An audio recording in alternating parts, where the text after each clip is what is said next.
Now it's time to install the turn signals. These are actually the rear turn signals, and these are pretty sweet because they also came pre-wired, not like old school where you had to wire everything yourself. Now the wire gets fed through a bolt on the bottom, and what this is going to do is, the first thing we have to do after we get it all adjusted is we need to put it through the bracket on the go-kart. So the bracket's going to go right there. Now once it's on the bracket, how it stays there is on the wire you got your washers and nuts. So it's going to go ahead and go on the bracket, and then we're going to go ahead and tighten it up. And the only thing you have to watch out for is make sure that this is pointed perfectly backwards towards the rear so people can actually see that you're turning. And once it's all mounted nice and secure, we have to plug it in, and since it's pre-wired we don't have to connect any wires. Just go ahead and plug this in the plug from your electrical box and you'll be good to go. So now I'm going to show you guys where to install the rear turn signals, and I'm also going to install the front turn signals while I'm at it. Now these brackets right here on the rear of your go-kart is where the rear turn signals go. So here's how you install this. Once you get it out of the box, go ahead and feed the wire through the split on your bracket and push the bolt through the hole right there.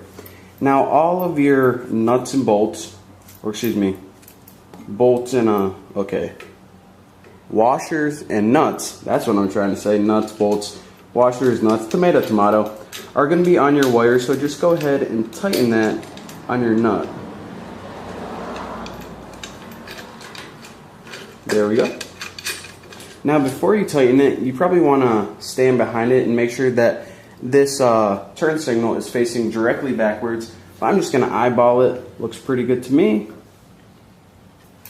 And on mine, I don't think this is actually metal, I think it's plastic. So whenever you have anything plastic that you need to bolt on, make sure you don't tighten it too hard or else it will crack. We're going to crack this right now.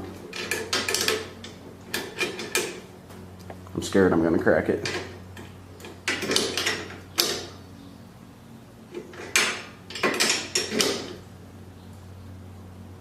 Easy Bessie, easy Bessie. There we go.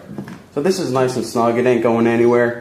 And now what you have to do, the last step, is connect the wiring from your electrical box, which is right here, to the wiring on your turn signal. So go ahead and snap those together. There we go, and it should be able to work now.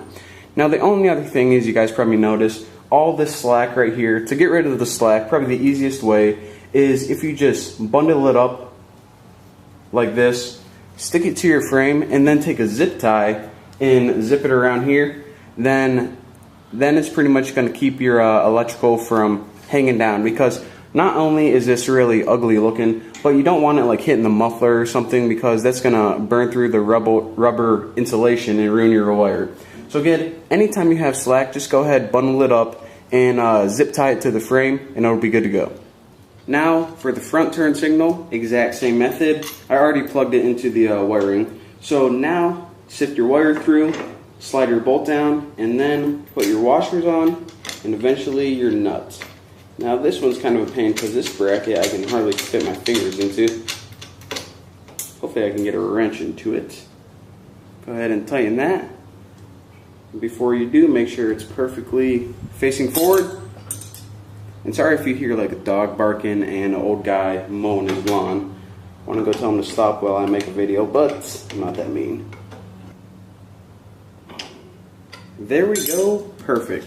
So now do this exact same thing on the other side, and also the rear turn signal on the other side. And once you hook everything up, you'll be good to go. Just don't forget to tie down your slack from the wire. And of course, well, thank you guys for watching, and make sure, don't forget to subscribe to my channel for all the latest and greatest videos.